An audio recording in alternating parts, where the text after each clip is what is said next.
They say if a town doesn't show up on a map, it doesn't exist. But I'm here to tell you that's a lie. Because I found one. Or maybe... it found me. It started like any other trip. I've always been drawn to the obscure ghost towns forgotten. Highways, places lost to time, call it urban exploration, call it stupidity. I live for it. I travel light, camera in hand, GPS in my pocket, looking for those stories that don't make it to YouTube or Reddit. The ones whispered about in online forums, with no photos, no coordinates, just tales from people who heard from someone. Who knew a guy? I found one of those stories late one night in a conspiracy thread titled, "The Town That Doesn't Exist. If you find it, you'll never leave." Most users dismissed it as a hoax, just another creepypasta. Stood out it, just read, "Elmswood is real. I got out. But I'm not the same." No other reply. No explanation. That was all it took. A week later, I packed my bag and hit the road. Chasing scattered hints, strange landmarks, rural highways, coordinates that led nowhere. I drove across 3 states, stopping at gas stations, interviewing old-timers, piecing together breadcrumbs that pointed toward a dense forest in the Appalachian foothills. The final clue came from an old, yellowed paper map I found at a thrift store in Virginia. It was hand-drawn, worn, and dated back to the early 1900s, and near the edge of the map, between the ridge lines and old mining roads, was a tiny black dot labeled Elmswood. But here's the thing. Every modern map said that area was empty forest. Still, something inside me buzzed with electricity. Like I was chasing something I wasn't supposed to find. That night, I followed the old mining road deep into the woods, my car bumping along the rocky trail. The trees grew tighter. The GPS flickered, then shut down entirely. Radio silence. No cell signal. And then right as twilight fell, I saw it. A wooden sign, faded and cracked. Stood at the forest's edge. "Welcome to Elmswood, established 1872. There were claw marks on the sign. Deep ones. I should have turned around, but I didn't. And that was the last choice I ever got to make freely. Asterisk, asterisk, as I crossed the threshold into Elmswood. The forest behind me seemed to shift, like it exhaled, closing the path I came from. I looked. In the rearview mirror, no road, just trees. Thick, dark, and undisturbed as if no car had ever passed through. I shook it off. Figured it was just the angle, the light, or maybe my mind playing tricks. I'd been on the road for hours, sleep-deprived, over-caffeinated, and obsessing over ghost stories. That's all this was, at least that's what I told myself. The town. Stretched out ahead like something trapped in amberanch. It's untouched and decaying. Wooden buildings leaned inward like old men whispering secrets. Paint peeled from shutters. Windows were either boarded up or coated in a layer of grime so thick you couldn't see inside. The air was heavy with rot and something metallic, like old blood. I parked by a cracked curb and stepped out of the car. My boots crunched on gravel that hadn't been disturbed in what felt like years. There was no wind, no birds, no insects, no sound. Just stillness. I walked the main street, if you could call it that. Its faded storefronts with hand-painted signs. General Goods, Apothecary, Barber and Sons. They looked like props from a Western set, frozen mid-scene. And then I saw the first person, an old woman, standing perfectly still on a porch. Her eyes locked onto mine, the second eye. Saw her, I waved. "Hey, excuse me." She didn't move, didn't blink, just stared. It was the kind of stare that made your skin itch, like she wasn't seeing me, like she was seeing through me. I took a step closer and blinked on. She was gone. Vanished. The porch was empty. I spun in circles. Nothing. No footsteps. No doors creaking. No place to hide. Just empty town. I shook my head. "You're tired, man. That's it." Then I saw something else. A street sign nailed to a crooked post. Elmswood. Population. Infinity. I stared at the symbol. An infinity sign, hand-painted in red. Not a number, not even a joke. Just a message. And suddenly, I got the creeping sense that someone or something was watching me. Not from a window, not from behind a building, but from everywhere. Like the town itself was aware. I pulled out my phone to document the sign. No. Battery. Fully drained. Even though I'd charged it just 30 minutes earlier, I turned to head back to my car and froze. It wasn't there. I was standing where I'd parked it. There were the tire tracks, the dust, but no vehicle. I blinked hard, spun in a full circle. Gone. Gone. The only thing that remained was the soft echo of footsteps behind me. Slow, heavy, deliberate. I turned around, heart pounding, and saw nothing but the empty road. Asterisk, asterisk. I stood there for what felt like hours. Just me, the dust, and the sound of my own breathing, which was getting faster by the second. I told myself to calm down, that my car couldn't just vanish. Maybe I'd parked further down than I remembered, so I walked back down the road, retracing my steps, past the cracked storefronts, past the eerie silence, past that street sign with the infinity symbol. Still no car, just the growing realization. Something was very wrong. Then I heard it. A soft bell, like the kind that dings when you walk into an old general store. I turned my head. Sure enough, there it was. An open door. It's the only one in the entire town. The sign above it read, Miller's General Goods, since 1872. Warm light flickered inside. It didn't feel like an invitation.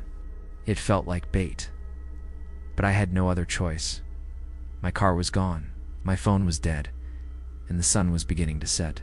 As a place like this, darkness felt like a promise more than a transition. So I stepped inside. The bell jingled again. The store was untouched.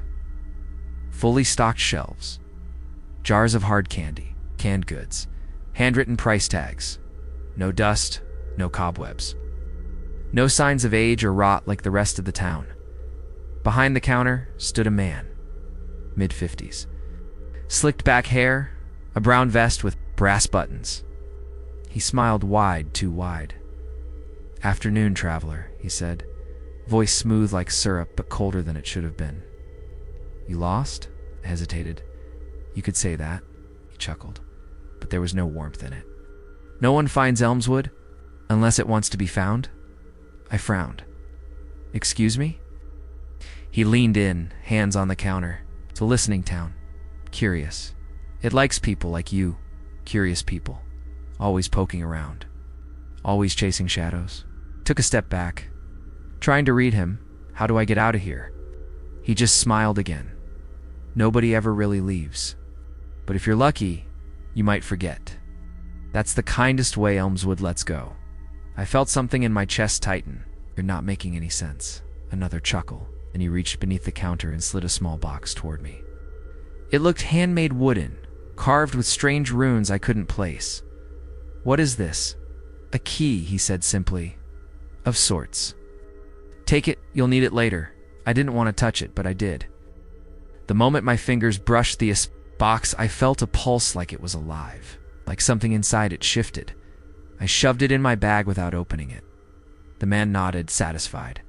"You'll meet the others soon. They'll always show up when the light dies." I stepped backward. Others. But when I blinked, the man was gone. Gone. No sound. No trace. The store was dark, abandoned. Dust covered the counters now. The shelves were empty. It's like no one had been inside for years. Even the open door behind me was shut. Boarded up from the outside, I was trapped until the bell rang again from inside the store, and a voice whispered, so close to my ear it felt like breath, "Don't look out the window." So of course, I did, and what I saw standing out there in the dusk wasn't human. Asterisk, asterisk, outside the store window through the warped, dust-caked glass I saw them, figures, dozens of them, standing motionless on the street. Facing the store, their silhouettes blurred in the thickening fog. But I could tell something was wrong with their proportioned shoulders too narrow, heads tilted at unnatural angles, limbs just slightly too long to be human. They didn't move. They didn't blink. They just watched. I dropped below the window frame, heart pounding in my ears. My breath fogged the glass of my camera lens hanging at my neck, but I didn't dare raise it. Something told me they wouldn't appreciate being recorded. The box in my bag throbbed again, not physically, but in my mind, a pressure like it wanted to be opened. No, not yet. I needed to move. I edged along the back of the store, flashlight gripped tight, until I found a back exit chained shut from the inside. I kicked it. Once. Twice. It groaned, snapped loose, and I tumbled out into a narrow alley. Asterisk fog had swallowed the town. The kind of fog that muffles everything. No sound, no direction, just white. But the shadows in it moved. I stuck to the alleys, weaving behind the buildings. I wasn't ready to face whatever those things were. It's not yet. I just needed to find a place to hide, safe place to think. I found it on the edge of town. Asterisk, an old church.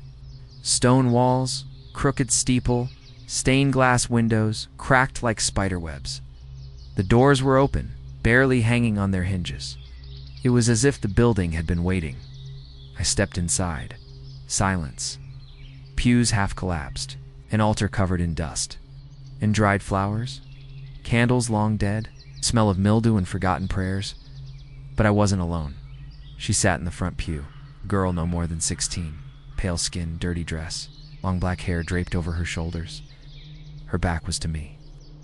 "Hello?" I called, my voice trembling more than I wanted. She didn't turn. "Are you okay?" Still no movement. I stepped closer, slowly. That's when she spoke. "They come at night," she said in a whisper. "They always come at night." I froze. Who does? Finally, she turned her head, and I nearly screamed. Her eyes were pure white. No iris, no pupil, just blank orbs staring into nothing. "The forgotten ones," she said. "The ones who stayed too long." I took a shaky breath. "What do they want? To remember?" Her voice cracked like old paper. "But they've forgotten how." And then, as if something inside her snapped, she began to weep. Silently, no tears. Just dry, heaving sobs. "I don't want to forget who I was," she whispered. "Please, don't let them take my name." The doors behind me slammed shut. The candles on the altar lit themselves, one by one, and shadows began to leak from the cracks in the walls. They slithered across the floor like oil. I ran out the side door, through the graveyard, past crooked tombstones carved with names that had been scratched out violently, as if even the dead had no right to be remembered here. Behind me, I could hear them moving. The forgotten ones. Whispers swirled around me. Some pleading, some mocking, all of them broken. "Do you remember me? Say my name." I was real, wasn't I? I tripped over a gnarled root and hit the ground hard. My flashlight skittered into the bushes, and then something touched my shoulder. Not a hand. Something. Colder. Older. I rolled over and looked up, but there was nothing there. Just a single name scratched into the dirt beside. Me: yours. Asterisk. I don't know how long I lay there in the dirt, staring at that one word. Yours. My name. My identity. Written as if it no longer belonged to me, but to Elmswood. To them, I scrambled up, knees shaking, adrenaline pumping, and ran with no direction, just away. Away from the church, away from the girl, away from the whispers clawing at my mind. Eventually, found shelter in an old 2-story house. The door creaked open on its own, like it had been expecting me. I stepped inside and slammed it shut behind me, bolting the rusted lock. The house smelled like mold, paper, something faintly sweet like old perfume. The furniture was covered in white sheets now yellowed with age. A fireplace stood cold, cobwebs stretching from the mantel to the ceiling, and on the far wall, a framed photo. It showed a family of 5, all in black and white, all staring straight at the camera. Their faces were blurred, not because the photo was damaged, but as if their features had been wiped clean, like fingerprints smudged on glass. Only one figure had a visible face, a young woman standing in the center. Her expression was empty, her eyes hollow. Under the photo, a plaque read, "The Clarks, last known residents of Elmswood. 1927. I moved through the house, flashlight flickering, until I found the study upstairs. The door had dozens of scratches across it, and it groaned like a dying animal as it opened. Inside, piles of notebooks, journals, all handwritten, dozens of them, each one titled with a name. Joseph Carter Maralang, Daniel Pierce, Abigail Shawmy. That last one stopped me cold. Just the word "me" written in shaky ink on the cover. I opened it. The first page read, "I thought I came here by accident. I thought I could leave. I was wrong." The handwriting was messy, rushed. It got worse the further I read. Pages filled with desperate entries. July 2nd. Met a man at the store. Told me I couldn't leave. I thought he was mad. He gave me a box. July 3rd. The roads loop. My phone is dead. Every time I sleep, I wake up back at the house. July 5th. I met others. They don't remember their names. They call me new one. July 6th. I tried to forget, but it's too late now. I've been here for years, but my memories only span days. The rest is gone. July. I can hear them whispering from the walls. They say my name, but it doesn't sound right anymore. Final entry. The town keeps us alive, but not whole. It feeds on memory, on identity, on us. If you're reading this, you're already part of it. I dropped the journal. My hands were trembling. I opened others' dozens of entries just like it. Each story a variation of mine. People who wandered in. People who thought they'd found something mysterious or exciting or forgotten. Explorers, drifters, historians, thrill-seekers. None of them left. Or if they did, they weren't whole anymore. When Diary Daniels mentioned the man at the store by name, Mr. Miller, said he wasn't human. That he'd been running the general store for over 100 years. That his smile was a mask. Behind it was something that blinked sideways. Another journal had a map drawn by hand showing where the town loops, roads that curve back on themselves, forests that teleport you, fields that trap you in a time bubble where hours pass in seconds or seconds pass in weeks. There was one phrase repeated over and over in several books. The only way out is to give the town what it wants. But no one ever said what that was. I leaned against the wall, trying to breathe, trying to think. And then I noticed something. The window was gone. Not covered. Gone. Just solid wall. I ran downstairs. The front door. Vanished. The kitchen. Different than before. And then I understood. The house had changed. It wasn't a safe place. It was a trap. Because Elmswood was alive. Asterisk. I didn't walk out of that house. It let me out. The walls shifted. The hallway twisted. And suddenly I found myself back on the main road under a moonless sky. The fog had thinned, just enough to see the street lamps flickering, casting sickly yellow light onto the cracked pavement. That's when I saw him. A man standing dead center in the road. Long black coat, bowler hat, hands behind his back. Still. Silent. Watching. I stepped toward him. "Hey, do you know what's going on here? How do I leave?" He didn't speak. I moved closer, cautiously. The streetlight above him buzzed and flared, and I noticed something. He had no shadow. Everything else did. Even the trees. Even me. But not him. He was standing in full light, yet there was nothing on the ground beneath him. No outline. No silhouette. Just absence. I stopped short. Every instinct in my body screamed to run. He finally spoke. "You have it," he said in a voice that sounded like the rustling of dead leaves. "The box. Miller gave it to you."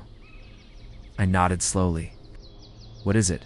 His head tilted slightly. "A key. Curse. A piece of the town's heart?" I didn't like the way he said heart. It sounded wet. Rotten. "What does the town want from me?" I asked. "It wants to be remembered," he replied. "But memory comes at a price." He took a step. Forward, the light above him exploded, sending glass raining onto the road. Still no shadow. He extended one long bony finger toward my chest. "You've been here longer than you know," he said. "Pieces of you are already part of Elmswood." I backed away. "No, I just got here today."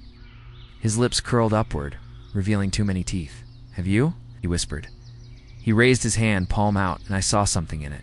A photograph. He tossed it at my feet. I picked it up. It was me, standing in Elmswood. Same jacket, same bag, but older. Eyes hollow, skin sunken, smiling. Written on the back, "You said you wouldn't forget, but you did." Over and over and over. I felt dizzy, sick. The photo fluttered from my fingers. "What do you want from me?" I demanded. He took another step. "Elmswood doesn't let go. It keeps what it likes. The box you carry. It's a door. But not all doors lead out." Suddenly, the ground trembled beneath us. A low, rumbling sound echoed through the street like groaning wood or distant thunder. The fog thickened again, swirling around us like smoke. The man looked up. "They're coming," he said simply. "You should run." "Where?" I shouted. He smiled wider. "That's the game." And with that, he vanished. Not walked away, not slipped into the fog. Just blinked out of existence. The box in my bag pulsed hotter this time. I could feel it vibrating against my spine. Somewhere in the distance, a bell rang. Not the soft jingle of a shop. No, a funeral bell. Deep, heavy, final. And from every direction came the sound of footsteps, hundreds of them, marching, whispering, calling my name. I ran through the fog, through the echoing whispers, through the weight of the town pressing in from all sides. My only thought, find the edge. There had to be an edge. Every town ends somewhere. I sprinted past buildings that blurred and bent. At the corners of my vision, the same storefronts, the same porch swing, the same cracked windows with curtains that fluttered on their own. Everything repeated, and then didn't. I hit a clearing in old road leading into the woods. It was overgrown, but real. I followed it. Branches whipped across my face. My legs burned. The box in my bag pulsed hotter with each step. Like it was resisting the direction I was going. I ignored it. 15 minutes in, the trees began to thin. My heart lifted. I could almost smell something different. Pine, fresh dirt, real air, and then I burst through the trees, right back into Elmswood. Same rusted sign, same claw marks, same warped street lamps flickering in the fog. I stood frozen, panting, drenched in sweat. My hands trembled as I turned in place. "No," I whispered. "No, I just ran straight. But the road had twisted, or I had. This place it looped. No GPS, no landmarks, just circular dread. And the worst part, I wasn't alone. Townsfolk were there, standing in a wide circle around the square. All of them, watching, eyes empty, mouths slack. Some of them looked like the people in the journals. Others didn't look human at all. Their limbs were too long, skin too pale, heads cocked at wrong angles. But all of them wore one thing in common: name tags, dozens of them. Slapped onto their chests, scratched, torn, some bled through with red ink or something worse. One of them stepped forward, a man in a suit, his eyes sewn shut. His tag read, "Me." I took a step back, then another, and I ran again. This time, through alleys, through shadows. Every turn I took brought me somewhere I had already binged, slightly off, slightly wrong. A street that now sloped downward when it didn't before. A house that stood 2 stories tall earlier was now only a crumbling ruin. A statue in the town square that I'd never seen before, but had clearly been there for 100 years. I was in a maze, and I wasn't the one solving it. The whispers grew louder, closer. They weren't begging anymore. They were commanding. "Open it. Set us free. Let it out." I stopped in front of the church again, its door wide open like a mouth. And I knew I couldn't keep running. Not from this. Not from Elmswood. I pulled the box out of my bag. It was warm now. pulsing with a heartbeat that wasn't mine. The runes on its surface glowed faintly red. Blood-red, and on the underside, something new had appeared engraved by a hand I didn't remember. Everything has a price, including your name. Asterisk. The box felt alive now. It pulsed like a second heart, not in rhythm with mine, but against it, disrupting it, fighting to replace it. I sat on the steps of the church, fog curling around me like fingers, and stared at the box under the flickering, the glow of a crooked lamppost. I didn't want to open it, but I had to, because running in Elmswood only brought you back to the beginning. Because the whispers wouldn't stop, because something inside me was beginning to forget. I couldn't remember my brother's name, my childhood, his dog's face, my mother's laugh. Elmswood was taking pieces of me, one memory at a time, so I unclasped. The box had opened with a soft hiss-like breath, escaping from something long buried. Inside, a mirror, old, fractured, framed in tarnished silver, etched with symbols I didn't recognize, but what I saw in it was far worse. It was me, but not my reflection was older, gaunt, eyes sunken, hair streaked with gray. My mouth moved out of sync with my thoughts, and behind the reflection, elms, wood, ruins, flames, screaming, shadows melting the buildings like wax. The sky split open like paper soaked in ink, and over all of it my voice echoed. I let it out. I slammed the box shut, but the town had already changed. The fog was gone, but not in a good way. Now I could see everything. The buildings were decaying faster. The people, if that's what they still worst, motionless in the streets, staring upward at the sky, which had turned. Wrong. It wasn't night or day. It was a swirling canvas of red and black, like the sky was bleeding from a wound too large to close. I turned and ran not away this time, but toward the center of town, toward the only place I hadn't entered yet. The clock tower, it loomed. Above the square, hands frozen at 11:11, chimes broken, doors sealed with rust and chains. But as I approached, the doors creaked open. Welcoming inside was pitch black. I stepped in. Stone stairs spiraled upward, every step groaning under my weight. The deeper I climbed, the colder it became. The kind of cold that bites through bone and memory, that strips you of identity at the top. I found a room lined with mirrors, hundreds of them, all facing inward, and in the center, an empty pedestal where the box fit perfectly. I didn't want to. I swear I didn't. But my body moved on its own. I placed the box on the pedestal. The mirrors shimmered. One by one, they lit up not with reflections, but with faces. Hundreds of them, some familiar, most not, some twisted, some screaming, some silent, all trapped.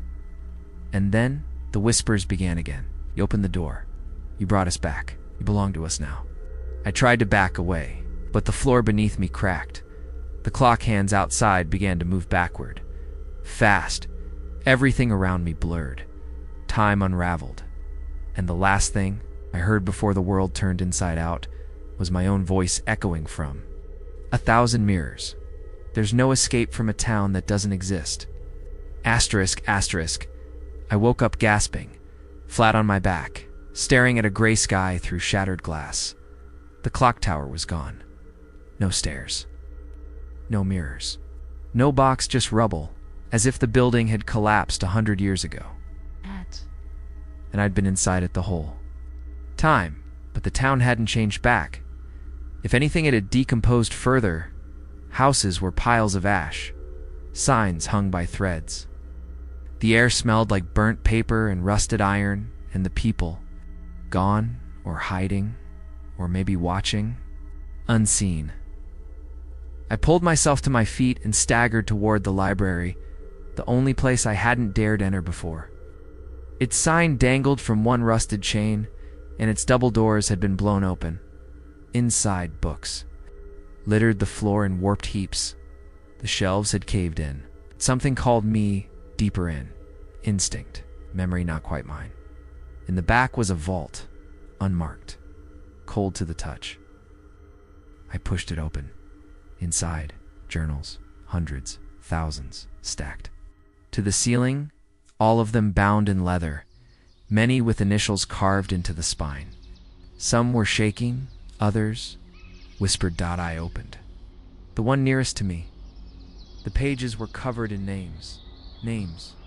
Just names. Hundreds of them. Every page. Filled edge to edge with handwriting so frantic the ink bled through. On the last page, a note, they keep the names so we forget. It's how they feed. How they live. Each name written as a life devoured. A soul erased. Then the bottom dash mind. Half dash scribbled. Like someone had tried to write it but forgot how to finish. Jas. I dropped the journal like it was burning my hands. That's when I heard them footsteps. Soft. Bare. From every direction. The floor creaked behind me. I turned and saw her, the girl from the church, still 16, still silent tears, still blind.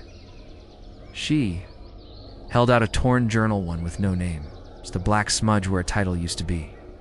You haven't forgotten yet, she said, but you're close. I swallowed. Why are you helping me? Because you remembered me. I blinked. What? In the mirror? I was one of them, she whispered. But you saw me. You knew me. I don't remember that. She took a step closer. It doesn't matter. Elmswood doesn't want you to remember, but your mind is fighting. That's why it's angry. My voice cracked. How do I escape? She looked past Meadoward. The vault, you have to give it something it can't erase.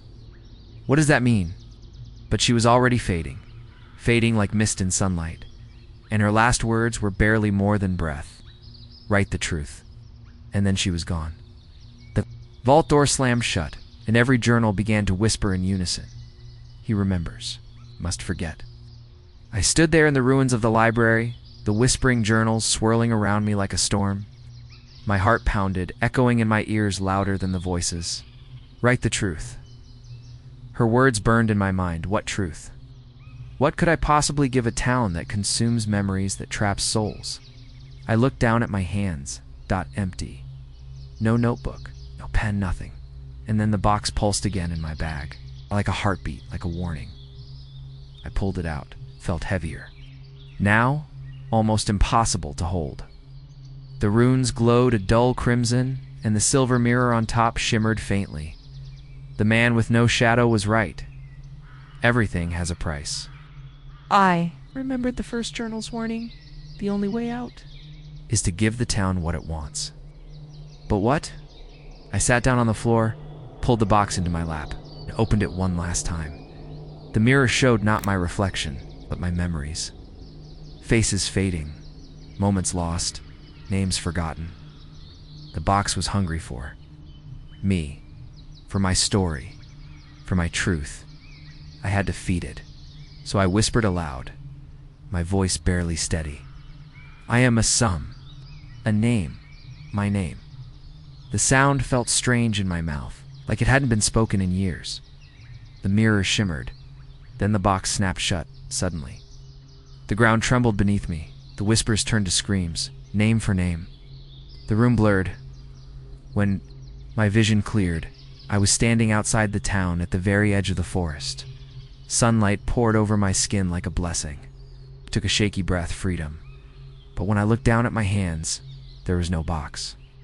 No pulse. No burden. Just emptiness. And then it hit me. I had forgotten something. My name. Not my real name. Not the one I said. But who I was before. Who I really was. A hollow shell. A stranger. Because Elmswood had kept my truth. And in exchange, it gave me back a name. One that was not mine. And when I tried to speak it aloud, the sound that came out wasn't human. It was the sound of a door closing. Forever, asterisk, asterisk. I stumbled through the forest. The sunlight, warm but hollow on my skin. Every step felt like I was waking from a dream that wasn't mine to remember. I reached the highway, dust swirling in the heat haze. A car sped past, tires humming on asphalt. Civilization, life. I had escaped Elmswood, or so I thought. When I reached the nearest town, a small, It's a bustling place with busy streets and friendly faces. I tried to call my family, no answer. I checked my pockets for my phone. Nothing, no wallet, no keys, no ID. I was empty. I asked a passerby for help. They looked at me like I was a ghost. "Do I know you?" I asked. They frowned. "No," they said. "You look familiar, but I don't think you live here." A cold dread settled in my chest. I tried to explain who I was, where I was from, but every detail felt wrong. The street signs weren't names I recognized. The houses didn't look like my neighborhood, and when I asked the local library for records on Massam, the librarian shook her head. "No one by that name has lived here in decades," she said. I was a stranger in my own life. I wandered the streets aimlessly, desperate for any connection, any proof. But the more I searched, the clearer it became. The town I'd called home was just as lost as Elmswood. The people I knew were memories locked behind, glass I couldn't break. And my house, the one I tried to find, was boarded up, abandoned, marked by a faded plaque. The Massam residence, vacant since 1982, I sank to the curb. Head in my hands, the box was gone. The name I gave Elmswood was not mine. I was a ghost trapped in a world that didn't remember me. Elmswood hadn't just taken my memories, it had stolen my existence. I was lost forever. Asterisk, asterisk. So here I am, a man with no past. In a world that doesn't know him, I told you this story because if you ever hear whispers about Elmswood, the town that doesn't exist on any mapu, you need to stay far away. Because it's not a place you find, it's a place that finds you. It's alive, hungry, and it remembers, even when you don't. I learned that some places are better left forgotten, some names better left unspoken, because once you cross into Elmswood, the line between reality and nightmare blurs, and you're never truly free again. If you're listening. If you're watching, remember this: the road less traveled isn't always a path to discovery. Sometimes, it's the road to nowhere. And some towns don't want to be found. They want to keep you forever. Asterisk. Asterisk. Thanks for watching this terrifying, scary story. Hoped you liked it. If you watched till the end, please comment "end" so that we could understand you were with us till the end. If you've ever had a creepy experience, let us know in the comments below. We'd love to hear your stories. As well as please let us know, where are you watching from? Don't forget to like, share, and subscribe for more spine-chilling tales. Last but not the least, before leaving, please check out the horror story ebook, link in the description. See you in the next one. Till next time, stay safe and stay out of the shadows. Good night.